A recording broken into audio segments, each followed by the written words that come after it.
Hello po. Biyahe kami papunta kay Ken. Maglilinis ng apartment ni Ken. Yan. Tapos na kami guys maglinis. Dala-dala ko yung mga basura at labahin ni Ken kasi hindi naglalaba. Fast forward. Andito na kami guys sa Nanaya. Kakain kami ngayon. Nagutom sa paglinis. Di ko na na-videohan. Dumaan pa kami guys sa sa SoftBank kasi pinakancel ko na yung isang phone ni Ichi. Hindi nagagamitin kasi binilhan siya ni Ken ng bago. Ayan, lapang tayo guys. Sunday ngayon kaya ayan, nag-treat ako ng Sunday.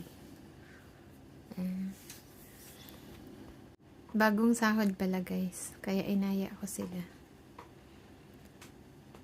Kaso nag-share si ate. Kaya magaan sa bulsa. Ayan lang guys for today's video. Kain-kain. Pag bagong sahod. Pag wala ng sahod, tipid na ulit.